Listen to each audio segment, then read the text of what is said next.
Si Mami? Napatango ako. Paano ka naman niya? Ayun si Mami. Na umalis nga ito sa harapan ko at iniwan si Rebecca na pinaglalaruan ang hawak niyang wine glass. May ibinalong si Natalia sa kanyang ina at hindi ko inaasahan nang mapalingon si Madam Rosa sa direksyon ko. Nagbago ekspresyon ito. Kasama si Natalia, lumapit ito sa akin. Ngumiti pa rin ako sa kanya at babatiin ko sana ng, Miss Montejo, please umalis ka na ngayon din. Mahinaw na sinabi ni Madam Rosa sa harapan ko. Ngunit halatang nagpipigil lamang siya. Triple ang ibabayad ko sa mga disenyo mo, lalo na sa suot ng anak kong kwintas. Napatitig si Natalia sa napakaganda niyang kwintas. Siya ang may gawa nito? Ngunit hindi ito pinansin ni Madam Rosa. Kung pinagpatuloy ang sinasabi niya sa akin. Please lang din, Miss Montejo, huwag ka na lumapit sa akin at baka madami pa ang karir ko sa'yo. Hindi ako papayag na mabahiran na isang maruming babae na kagaya mo ang disenyo ng kumpanya ko. Hindi ako makapaniwala sa narinig ko kay Madam Rosa. Kung ano man ang binulong ni Natalia sa kanya, alam kong paninira yun sa akin. At sa sinabi ng ginagalang ko nga sanang babae. Wala na akong magagawa sa sinabi niya. Kailangan ko na atang umalis. Ngunit nang aalis na ako, biglang nagsalita si Ate Rebecca. Wow! Ginawa yan ni Talia na disenyong yan, Auntie Rosa? Ha? Really? Teka lang, Talia. Kailan ka pa naging jewelry designer? Nakakagulat ito, ha? Teka, ginagamit mo ba yung mga design sa internet tapos sinasabi mo na ikaw yung gumawa ng mga yun? Gaya ng ginawa mo noong nasa university ka at pinatawag pa nga si Mami dahil sa kalokohan mo. Copyright infringement ang ginawa mo, Talia. Nakakahiya ka, Talia. Bakit naman ganyan ka? At tinitigan pa ako ni Ate Rebecca na parang totoong sinabi niya at dismayado siya sa akin. Ate Rebecca, hindi ko alam ang pinagsasabi mo. Kasinungalingan na naman ito. Ngunit dahil sa sinabi ni Ate Rebecca, lalong nandilim ang paningin ni Madam Rosa. Walang salita na hinila nitong kamay ni Natalia, saka umalis na may iniwang masamang paningin sa akin. Sa nangyari bigla ako nakaramdam ng isang mahapding kirot sa aking dibdib. Parang may kung anong gumuhos sa akin. Nais ko sana itong tawagin at habulin upang magpaliwanag. Ngunit hinablot ni Rebecca ang kamay ko. Dinala ako nito sa kung saan malapit ang exit. At akala ko tuluyan na ako nitong papalabasin. Hindi pa pala tapos ang kayabangan niya. Lumabas ng tunay niyang kulay, isang halimaw. Napakasamang halimaw. Napakahampas lupa mo talaga. Huwag mo nang balaking makipagkompetensya sa akin. Akin lang tali ang posisyong bilang Madam Duralde at Mrs. Vladimir Duralde. Kung hindi makikita mong hinahanap mo. Pak! Isang sampal na matagal ko nang pinipigilan at kating-katin ng aking kamay na gawin yun kay Ate Rebecca. Napahawak sa kanyang pisngi at magsasalita pa sana ito nang muli kong sinampal. Hayop ka, Talia! Ako? Talaga ba? Nakikipagkompetensya sa'yo? Madumi kang makipaglaro, Ate Rebecca, at ayokong patulan ng isang kagaya mo. Sagad na akong sinisira kaya ayan, sana nga nakuha ko ng hinahanap ko. Wala pa yan sa ginawa mo sa akin, Ate Rebecca. Hayop ka talaga, Talia! Tangna ka? Ang lakas ng loob mong sampalin ako? At gagawin din sana niya pabalik sa akin, pero iniwasan ko. Muntikan pa siyang matumba dahil sa ginawa niya. Ngumiti ako. Sa demonyo naman ang nasa harapan ko, hindi ba? Sasampalin kita kung yan ang kailangan upang magising ka sa katotohanan, Ate Rebecca. Napakasinungaling mo. Hindi naman yun ang unang beses na sinampal kita. Oo, bakit hindi ka tumakbo patungo sa asawa ko at magsumbong sa ginawa ko? Gustong-gusto naman niyang patulan ng mga palabas mo. Pero balang araw malalaman din niyang totoo. Malalagot ka talaga kay Vladimir, Talia. Buti alam mo yon. Instead na nga ako ang lumabas. Siya itong pumara ng taxi at naiinis ngang sumakay sa sasakyan. Yan, alam kong gagawin ni Ate Rebecca na magsumbong kay Vladimir. Sira na naman ako sa aking asawa. Ayos lang. Natatawa na nga lang ako sa kasinungalingan ni Ate Rebecca. Pumaro na rin ako ng taxi. Kasi kailangan kong pumunta sa kumpanya ni Madam Rosa para kunin ang gamit ko. Hindi na ako makakabalik doon pagkatapos nga ng palabas ni Ate Rebecca. Kaagad naglahong magandang impresyon ni Madam Rosa dahil sa kanya. Isama pang impluensya ni Natalia. Ngunit hindi ko inasahan habang binabagtas namin ang kalsada. Biglang tumigil ang sasakyan at nagulat ako kung sino ang nasa labas. Mga tauhan ni Vladimir at si Secretary Philip. Bumaba na lamang ako ng tahimik sa sasakyan. Madam Duralde, magalang na bati sa akin ng Secretary Philip. Ilang beses nang tumatawag sa inyo si Master Vladimir at sa tingin ko hanggang ngayon tumatawag siya. Kinuha ko nga ang phone ko at hindi nga nagkamali si Secretary Philip. Sinagot ko naman ito at mapait akong ngumiti nang marinig ko ang banayad at mahinahon na malamig na boses ni Vladimir. Ngayon din Talia, pumunta ka dito sa Montejo Mansion. Sa likod ng banayad niyang boses, nagbabadya nga sa akin ng isang dilubyo. Nakauwi ka agad si Rebecca at nagawa na nito ang misyon na sirain ulit ako sa aking asawa. Montejo Mansion? Matagal din na hindi ako bumalik sa bahay na yun. Pinatay man kaagad ni Vladimir ang tawag, umangat ang paningin ko kay Secretary Philip. Silang sundo ko at silang maghahatid sa akin sa mansyon ng mga Montejo. Isang lunggan na akala ko normal lang yun pala ay demonyong nakatira. Sumakay ako sa sakyan ni Secretary Philip. Hinatid nga ako nito sa mansyon ng mga Montejo. Dati-rati matatawag ko itong tahanan. Ngayon, isa na lang na bahay na kahit kailan, parang ayoko na talagang bumalik. Kasama si Secretary Philip, pumasok nga kami sa sala ng mansyon at ang nadatnan ko, umiiyak si Ate Rebecca habang hinahagod naman ito ni Vladimir. Ngunit nagtaka ako, namula lang naman ang mukha ni Rebecca pero ngayon parang ilang ulit siyang sinampal at parang may namumuo pang black eye sa kanyang mga mata. Isama mo pa ang labi nitong pumutok at dumurugo. Hindi ko yung ginawa sa kanya pero ibang klase talaga si Ate Rebecca. At si Vladimir, sira ulo ko maniniwala siyang ginawa ko ito kay Ate Rebecca. Tss, nandito ka na. Bati sa akin ni Vladimir. Yumuko sa Secretary Philip at bahagyan na tumabi. Ang sama ng titig ni Vladimir sa akin. Oo naman, tinawagan mo ako hindi ba? Sabi mo sa akin dapat na maging masunurin ako sa iyo dahil nakakatakot ang pambablackmail mo sa akin. Nandito ba ako Mr. Vladimir Doralte para sermonan mo yung legal na asawa para sa kalokohan at kasinungalingan ng kabit mo? Nakalimutan mo na ba Talia ang sinabi ko sa iyo? Hindi. Bingi ka ba? Sige na, simulan mo ng pagsisermon mo at para matapos na ito, ilapag mo na ngayon din ang divorce papers. Ayoko na. Ayoko nang masaktan. Ayoko nang masaktan dahil lang sa kalokohan ng mahalin ka. Biglang natigilan si Ate Rebecca sa pag-iyak. Shh, please, huwag kayong mag-away. Natawa ko sa narinig ko kay Ate Rebecca. Vladimir, ayos lang ako. Walang kasalanan dito si Talia. Kasalanan ko ang lahat ng ito. Asawa ka pa rin ni Talia. Hindi dapat kita minahal.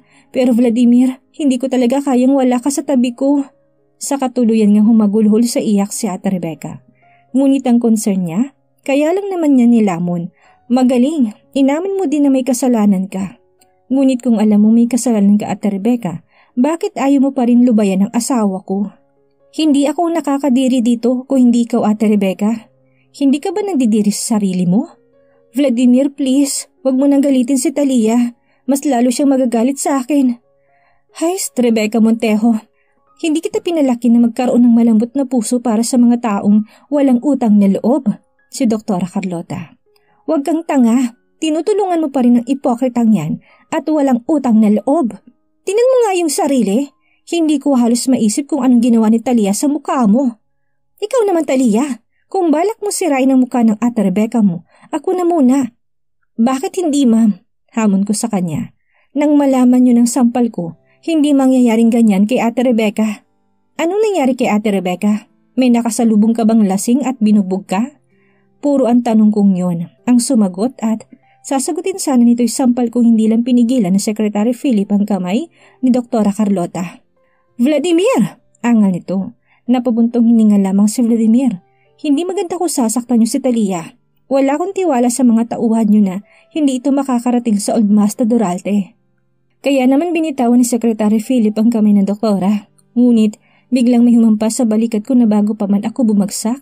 Sinalon na ako ni Secretary Philip habang si Vladimir napatayo. Huwag mo akong pipigilan Vladimir. Kapag nanganak na yan si Rebecca, malalaman mo kung anong pakiramdam kapag inaping anak mo. Hindi ko matitiis na inaapi ng isang hampas lupang kagaya ni Talia ang anak ko. Na parang tuluyang nabura sa isipan ko kung gaano kabait na ama sa akin noon si Dr. Walter. Tuloy na bang nagbagong ikot ng aking mundo? Ang sakit sa pakiramdam. Dr. Walter, inuulit ko, huwag niyo sasaktan si Talia. Na nagulat ako dahil nga nakakatakot bigla ang kanyang titig na binigay sa doktor na nanakit sa akin. Inilaya ako ni Secretary Philip at nagsilbi siyang harang para sa akin. At ang tensyon na ito biglang binasag lang ng Rebecca ng, Vladimir, alam ko na hindi na babalik sa dating mukha ko. kaya kinasusuklaman mo na ako. Saka tumakbo ito papunta sa hagdan, ngunit natigilan siya nang hindi nga naghabol si Vladimir kaya napaupo na lamang ito at patuloy na umiyak. Lumapit dito si Carlota at tinalong anak niyang napakagaling umarte. Napapikit si Vladimir at napahilot sa kanyang leeg. Secretary Philip, iuwi mo na si Talia. Saka lumingon kay Rebecca at nilapitan ito. Madam Doralte, iaya sa akin ng Secretary Philip, ngunit napako pa rin ang paningin ko kay Ate Rebecca at Vladimir. Sinusuyo ito ng asawa ko. Huwag mong isipin, Rebecca, ang mukha mo ang habol ko. Pero nakakatawang linya ni Vladimir. Ngunit pangako ko sa'yo, magiging kasing ganda ulit ng dati ang mukha mo. Tara, tihatid na kita sa silid mo. Ngunit alam kong makikiliti na naman si Ate Rebecca sa sinabi nito. Ngunit ang best actress, biglang itinulak palayo sa kanya si Vladimir. Hindi, Vladimir, dapat si Talia ang samahan mo. Baka magselo siya at pagplanuhan na naman niya ako na hindi maganda. Akong bahala kay Talia. Hindi ka na niya ulit gagalawin. Secretary Philip, ano pa bang ginagawa mo? Madam Doralte, ang durugong puso na manhid na, kaya napangisin na lamang ako kay Vladimir. Napakagandang kaarawan ko nga ito. Ang galing-galing niyong umarte. Pamilya kayo ng mga manluloko. Salamat. Lalo sa iyo asawa ko. Salamat sa magandang regalo sa kaarawan ko. Hindi ko napigilang umagos ang luha ko bago ko sila tinalikuran. Ang ganda ng palabas na ipinakita ni Ate Rebecca. Sumunod na nga ako kay Secretary Philip palabas, ngunit hindi ko inaasahan na hinablot ni Mama ni Doktora Carlota ang buhok ko at bago ako nito pinakawalan. Kapag sinaktan mo pa si Rebecca, Talia, sisiguraduhin ko mapuputol na yung mga kamay mo. Inayos ko naman ang aking buhok at humarap ako sa kanya. Ngumisi ako. Ako pa rin ang kilalang Madam Doralte. Kahit kailan hindi mapupunta kay Ate Rebecca ang titulong yan. At kapag ginalit ulit ako ng ipokrit at walang hiya yung anak ng isang kabit, sasampalin ko siya ng hindi kagaya ng ginawa ko kanina. Hindi kasi dapat ganun ang resulta. Ipapatikim ko sa kanya ang sampal ng mukha niya ngayon ang magiging resulta. Hindi ko akalaing may dugo pala kayong artista. Nangahablitin ako ni Doktora Carlota ulit pero pumagitna na si Secretary Philip. Siya soon, Doktora Carlota at Dr. Walter. Parang biglang hindi ko kayo nakilala. Saka ngumisi ako at tumalikod. Sumakay na sa sasakyan at nang makaalis sa lugar na yon, bigla kong naramdaman ang panginginig ng katawan ko. Isinandal ko na lamang ang aking sarili sa upuan at ipinikit ang aking mga mata na tuluyang lumabas din ang luha. Vladimir's POV. Palaisipan sa akin ang sinabi ni Talia. Hindi nga naman niya magagawang ganito magiging sampal niya kay Rebecca. Kung nangyari ito sa pamamahay ng mga Venabista, siguradong wala sulok na hindi nakunan ng CCTV camera. Dahil masakit, Vladimir. Aray, ginagamot ko nga siya. Sa tingin ko, maliligo na lang ako. Napatango ako at binitawan na nga ang bulak. Nang biglang ngumiti si Rebecca. Sa tingin mo, Vladimir, mas maganda di man nasamahan mo ako maligo? Ngumisi lamang ako. Magandang idea yun kung asawa kong aking kasama. Ngunit hindi ko kailangan na magpahalata. Baka ano pang gawin niya sa kanyang sarili kapag hindi ako nag-ingat sa kilos at sasabihin ko sa kanya. Ngunit kapag nasagad ako, ikukulong kong babaeng to sa silid hanggang hindi nga niya magawang sakta ng sarili at dinadala niya. Bakit tumagal tayo sa loob, Rebecca? Hindi maganda sa'yo. Baka lamigin ka pa at sipunin. Mas maganda nga na magtagal tayo sa loob. Umiling ako. Iniisip ko lang ang kalagayan mo. Maligo ka na. Napasimangot ito at tumayo nga. Hintayin mo ako dito, ha? Nang makaalis siya sa harapan ko, kaagad kong tinawagan sa Secretary Philip. Hindi pa sila nakakarating sa bahay. Kumuha ka ng footage kung ano talagang nangyari kay Talia at Rebecca. Masusunod, Master Vladimir. Sigurado makikipag-cooperate naman dito ang pamilyang Venabista. Rebecca's POV. Ang mga mata ni Vladimir puno ng paghihinala sa akin at sa pag-alis ko nga hindi ako nagkamali na papaimbestigahan niyang nangyari sa amin ni Talia. Kaya naman tinawagan ko si Natalia. Kaagad naman sumulpot sa screen ng mukha nito at hindi pa sa akin nakatingin ng, "Ang aga mong umalis, bakit?" Saka nang tignan ako, "Oh my gosh, ano nangyari sa mukha mo?" Sa kailangan ko umalis para magpalakas kay Vladimir. May pabor ako, Natalia.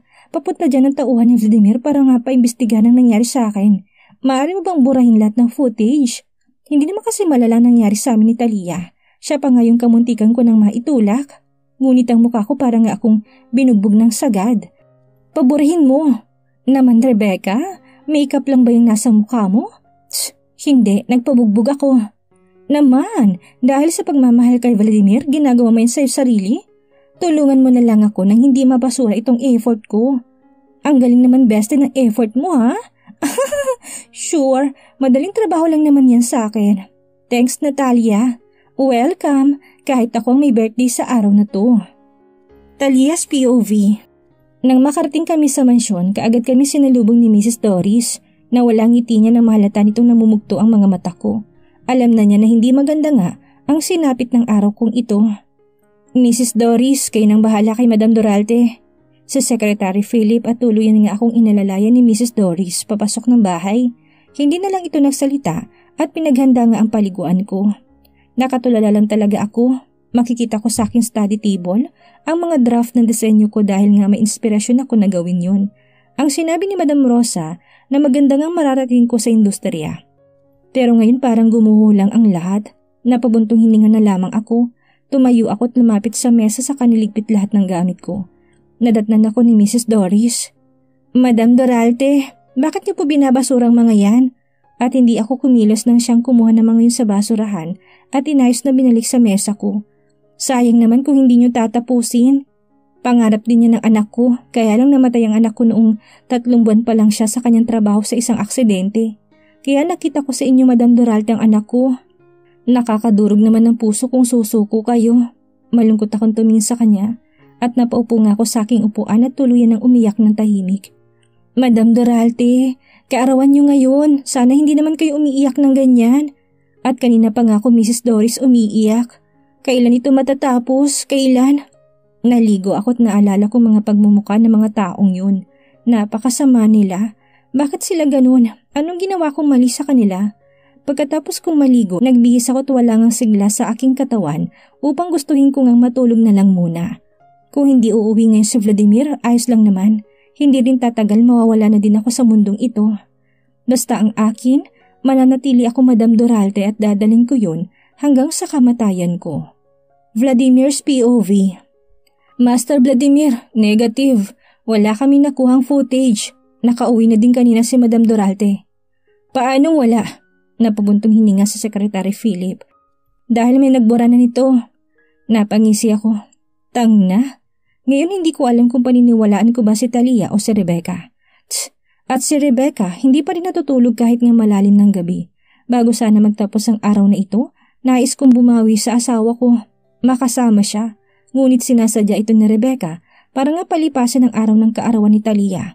Hanggang sa hindi ko inaasahan ang pag-akyat sa silid ni Dr. Carlota at sinabi sa amin na, Vladimir, nasa labas ang tauhan ng daddy mo. Sinabi ko naman na wala ka dito. Mami naman, bakit sinabi mong wala dito si Vladimir?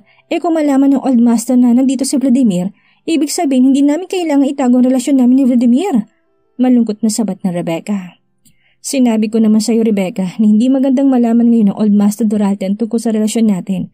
Akong bahala. Kailangan mo lang maghintay. Sa ngayon kailangan ko munang umuwi sa bahay. Kaya magpahinga ka na. Nilapitan ko ito at hinalikan nga sa noo. Kumalmang mukha niya. Pero hindi nga nito gusto na aalis ako. Sa likod ka na lang dumaan iho. Rebecca's POV. Nang makaalis na si Vladimir, inis akong nagwala sa harapan ni Mama.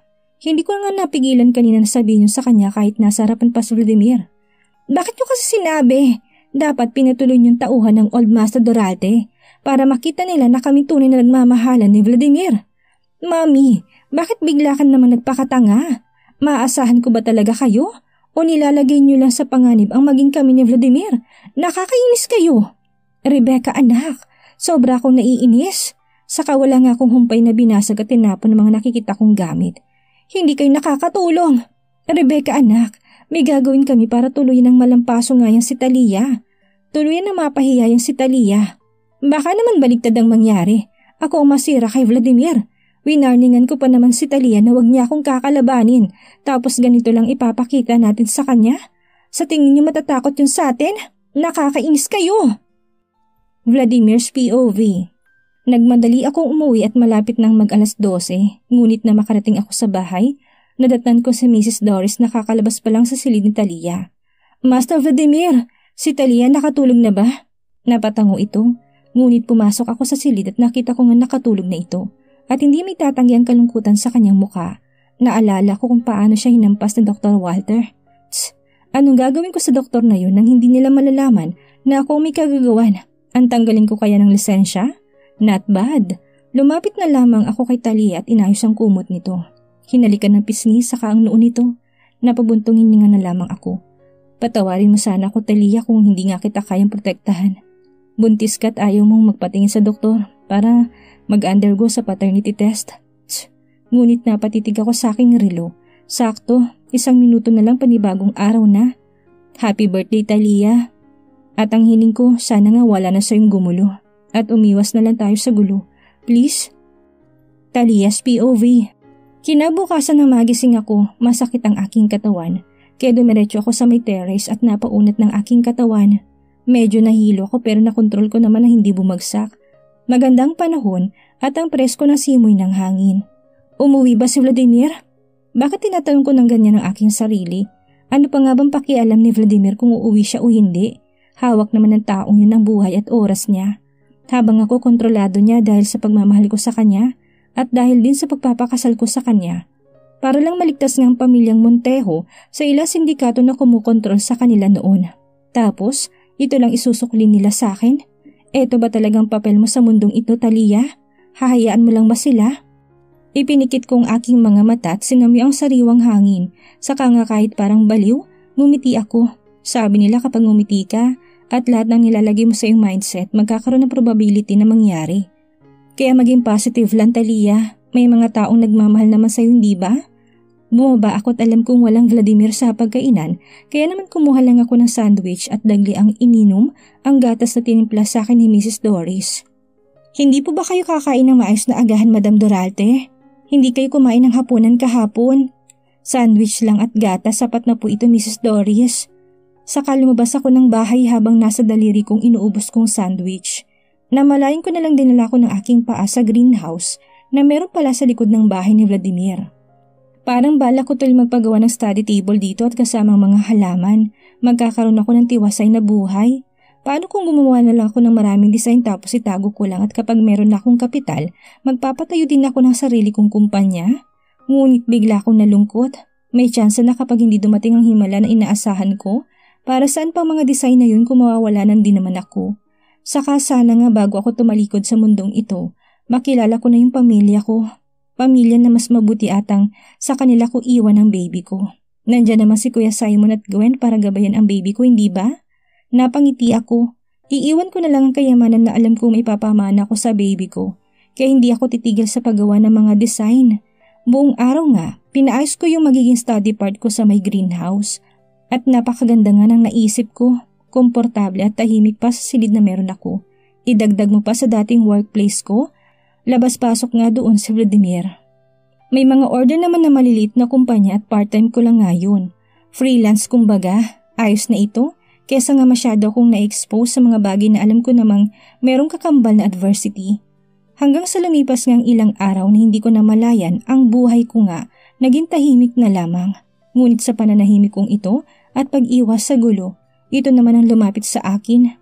Tumunog ang phone ko at ang registered number ang tumatawag. Sasagutin ko ba o hindi? Hindi ko na lamang sinagot, pero paulit-ulit itong tumatawag kaya sinagot ko na nga. At isang nakakatakot na boses ng lalaki ang bumungad sa aking pandinig. Madam Durarte, yan ang bagong tawag sa iyo, hindi ba? Hawak namin ang Lolo Ronaldo mo at mas mabuting maghanda ka na ng 5 milyon kung isa ka lang pangkaraniwan pero hindi. 10 milyon. Oo, 10 milyon kapalit ang buhay ng Lolo Ronaldo mo. Kung hindi nakakalungkot naman sa matandang ito, ngunit advice lang kung hindi ka tutupad sa hinihingi ko. Ihanda mo na sigurong lamin ng Lolo Ronaldo mo. Di ba siya lang ang makakapagsabi kung sinong tunay mong magulang? Pakakawalan mo ba ang pagkakataong ito, Talia? Nanginig ako sa narinig ko. Hindi, nasa ospital si Lolo Ronaldo at wag na wag mo kong guguluhin kung sino ka man. Hay nako, palaban. Alam mo bang inabot na isang palaban? Wala, mamamatay ang Lolo Ronaldo mo. Saka tumawa ito ng malutong. Ano, papatayin ko na ba? Kaya ibinaba ko ng tawag. Tumawag ako kay Vladimir para alamin kung saang ospital naroon ang Lolo Ronaldo ko. Imposible na sa seguridad na ibinibigay ni Vladimir, madudukot pa ito. Hindi, kailangan kong tumawag sa ospital kung nasaan si Lolo Ronaldo. ngunit hindi sinasagot ni Vladimir ang tawag ko.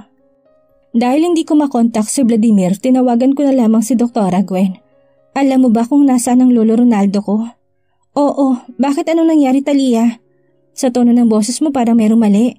May tumawag sa akin. Sobra na nga akong kinakabahan at sana naman hindi lang ito isang scam calls. Huwag ang lolo Ronaldo ko, please. Nasa kanila daw si lolo Ronaldo, tinihingan nila ako ng 10 milyon. What? Sabihin mo sa akin ang address ng hospital at pupunta ako doon. Kahit nga pinagbabawalan ako ni Vladimir. Hindi mo ba muna tatawagan si Vladimir? Kanina pa ako tumatawag, hindi niya sinasagot. Sige, itetext ko sa yung address. Thank you. Nakuha ko ngang mensahe ni Gwen at dali-dali ako nagpahanda ng sasakyan para nga lumabas. Ngunit, Madam Doralte, akala ko hindi kayo pwedeng lumabas kaya minabuti ko na nga lang na hindi sa inyo sabihin na pinagbabawalan kayo ni Master Vladimir na lumabas. Mrs. Doris, nais ko lang kumpirmahin kung nasa ospital ang lolo Ronaldo ko. May tumawag sa akin at sinasabing hawak nila si lolo Ronaldo, kaya ipaghanda niyo na ako ng sasakyan. Sinubukan ko naman tawagan si Vladimir, ngunit hindi niya sinasagot ang tawag ko. Please tulungan niyo ko, Mrs. Doris. Hinawakan ko ang kanyang kamay kaya hindi na nga ito nagdalawang isip. Kung hindi, magpahanda ng sasakyan. Agad din po akong uuwi. Paalam ko sa kanya. Pagdating ko sa ospital kung saan nilipat ni Vladimir ang lolo Ronaldo ko, napakalaki nito at hindi imposible makarecover si lolo Ronaldo sa kanyang lung cancer. Alam ko nagpasalamat sa hangin para sa ginawa ni Vladimir. Lumapit ako sa information desk at tinanong kung nasaan ang room ni lolo Ronaldo. Isang VIP room at nasa presidential ito. Kaagad kong pinuntahan ngunit ang hindi ko inasahan bakit nagkakagulo ang 2 nurse nang makasalubong nila ako. Kamag-anak niyo po ba si Ronaldo Topacio? Agad akong tumango. Nawawala ho ang pasyente. Bigla akong hindi makahinga sa narinig ko. Ngunit hindi, kailangan kong kumilos. Tatawag na sana ako ng pulis nang biglang tumunog ang phone ko at yung scam call na na-receive ko kanina. Talagang dinukot nila si lolo Ronaldo? Pero paano? Pumunta ka pa talaga Madam Doralte sa ospital? O ayan, kumpirmado mo ng dinukot ang lolo mo. Sa tingin mo ba nagbibiro lang kami sa hinihingi namin sa'yo? Saka wag na wag kang mag-abalang tumawag sa mga pulis dahil diretso sa kalangitan ang matandang ito kapag ginawa mo yun. Huwag niyo sasaktan si lolo Ronaldo. Gusto ko mang ibigay sa inyong hinihingi niyong pera ngunit wala lang ako noon. Isang Madam Doralte lang ako at ginagamit lang ako ni Vladimir. Wala kang ang pera, oo na. Sabihin na natin yan, miss, pero sino bang asawa mo, Madam Doralte? Di ba isang bilyonaryo? Ang asawa mo maraming ganun. Dahil gusto mo pang pahabain na pasensya ko, Madam Doralte, at hihingi ka lang naman sa asawa mo ng barya lang naman ito sa kanya. Ang hinihingi ko na ngayon, 1 bilyon at halos nanlaki ang mga mata ko. Hindi. Yan na bang sagot mo?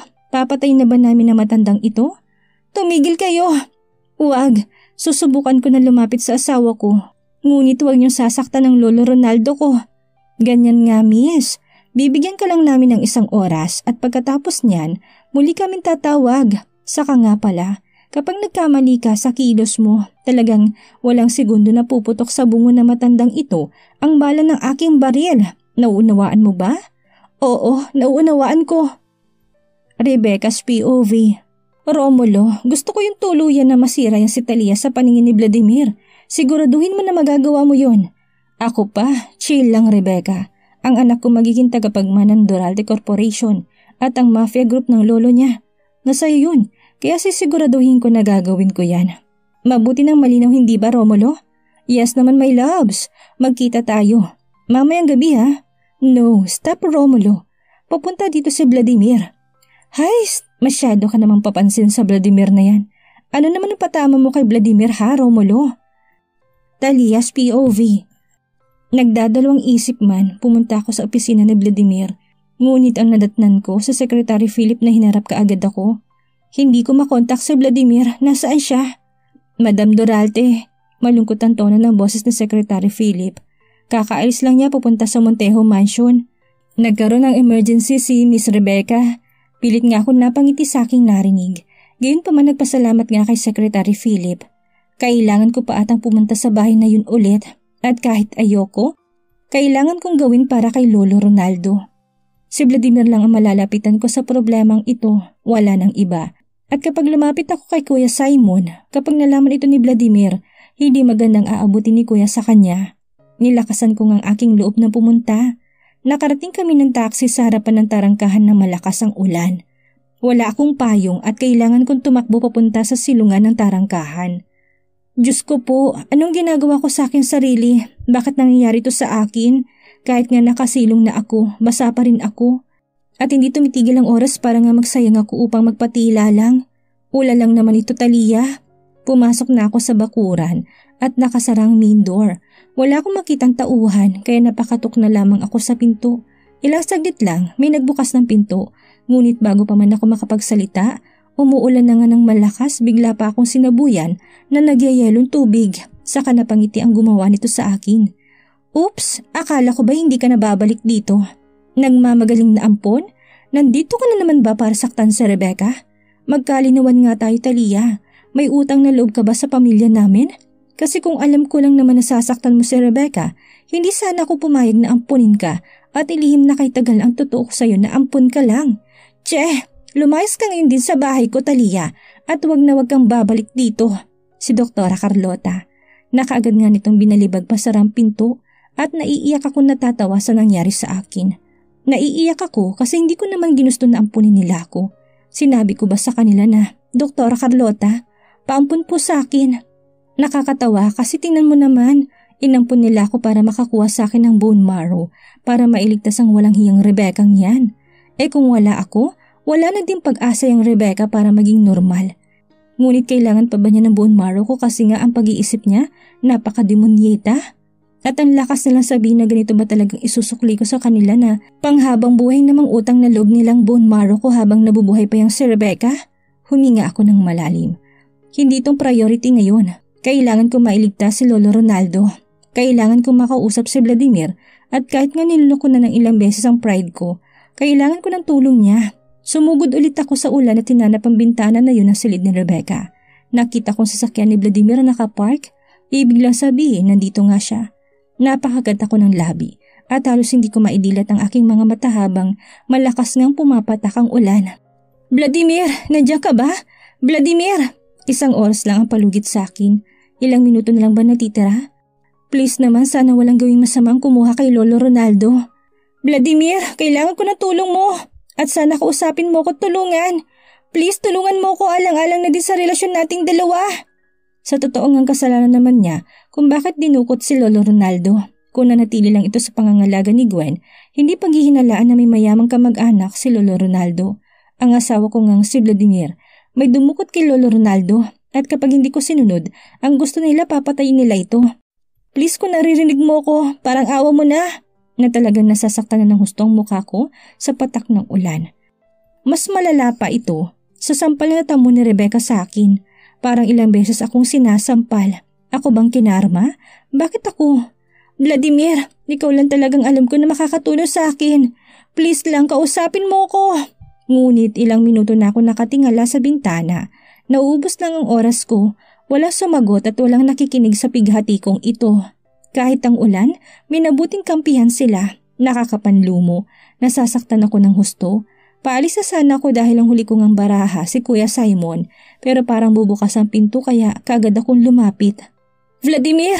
Ngunit mali ako, ang bumungad sa akin ng pang-asar ng ngiti ni Ate Rebecca. Hala, kinakarma ka na ata ng husto, Talia, sa ginawa mo. Kawawa ka naman. Akala ko ba ako dapat ang karmahin? Pero tingnan mo ngayon ang sarili mo. Kawawa ka naman. Panunuya niya sa akin. Anyway, ayaw ka makita ni Vladimir. Naliligo siya sa silid ko. Alam mo na, Talia, pagkatapos ng isang mainit na pagtatalik, pinagpawisan ng hustong asawa mo kaya kailangan niya maligo. Ang sarap, Talia. Ang sarap. Saka tumawa siya. Ngunit hindi ko nalang pinansin. Ang mahalaga sa akin na makausap ko si Vladimir. Hayaan mo ko na makausap si Vladimir. Oops, bakit naman kita hahayaan? Narinig mo naman ang sinabi ko, hindi ba? Hindi ka niya haharapin. Nakakadiri ka, Talia. Mas nakakadiri ka, Ate Rebecca. Isa kang kabit at ang kabit na kilala kung wala nang hiyang nagtira sa mukha nito. Oo na, masama ang loob ko sa aking narinig. Ngunit nagdadalawang isip pa ako kung maniniwala talaga ako. Pero hindi ko nakakalimutan ang pakay ko. Iyan yung priority ko. Gagawin kong lahat para makausap nga si Vladimir. Nandito ako dahil nakasalalay sa mga oras ngayon ang buhay ni Lolo Ronaldo. Kapag hindi ko nakausap si Vladimir, kailangan ko siyang makausap. Ngunit mas lalong lumaki ang ngiti ni Rebecca. Umabot na hanggang tenga. Napakademunyita talaga niya. Sumusunod lang ako, Talia. Sabi ni Vladimir, ayaw niya madumihan ang paningin niya dahil sa isang marupok, madumi at pokpok na kagaya mo, Talia. Wow, ako ba talaga yung pokpok? Maghintay ka lang at darating ang araw na lalayas ka sa bahay ni Vladimir at ibibigay ito sa akin dahil ako naman ang karapat-dapat. Ngumiti lang ako ng pilit sa narinig ko sa kanya. Oo na, gagawin na niyang nais nito pero sa ngayon, kailangan ko munang makausap si Vladimir. Sinabi ko naman sa Italia na huwag mo kong kakalabanin, hindi ba? Kawawa naman ang Lolo Ronaldo mo. Nadami sa kalokohan mo. Wala kang kalaban-laban sa isang kagaya ko, Talia. Niko Koko, walang-wala ka. Ngayon alam mo nang mangyayari sa'yo kapag nakipagkompetensya ka sa akin. Binalaan na kita, huwag mo kong kalabanin.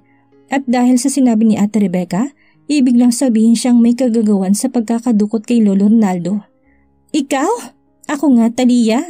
May inutusan ka na dukutin ng Lolo Ronaldo ko at magagawa mo pa talagang perahan ako? Ngumisi si Rebecca na parang siya na nga ang nanalo. Sa akin ang huling halakhak, Talia. Alam mo na ako ng panalo. May inutusan lang naman ako na ipasya lang Lolo Ronaldo mo sa simbahan para makapagkumpisal na bago sumulangit ang kaluluwa niya. Ate Rebecca, ganito ka kasama. Hoy Talia, ikaw ang may gawa nito. Hindi ako masama dito, ikaw. Huwag mo itong gawin, Ate Rebecca. Ako na lang ang saktan mo, huwag lang ang matandang wala namang kalaban-laban sa'yo. Kahit ikaw, Talia, walang kalaban-laban sa akin. Pasalamat ka lang dahil ang nasa likuran mo ay ama ni Vladimir. Na nagseryoso ang mukha nito pero nanatili pa rin ng aura na nagwagi siya. Pero kapag nalaman na nito na pinagbubuntis ko matagal na niyang hinahangad na apo, goodbye Talia at huwag kang mag-alala, may balak din ako maganda sa baby mo. At hindi ko na nga napigilan ang aking sarili, sagad na sa buto sa gigil sa kanya, hinablot kong buhok niya at pinagsasampal ko nga. Walang hiya ka, Rebecca! Walang hiya ka! Ano ang mangyayari ngayon nasa panganibang lolo ni Talia? Makahingi kaya siya ng tulong kay Vladimir? Ano ang mangyayari ngayong nagpang-away si Talia at Rebecca? Panibagong kwento na naman kayang gagawin kasinungalingan ni Rebecca para masiraan si Talia? Iyan ang ating aalamin sa susunod nating kabanata.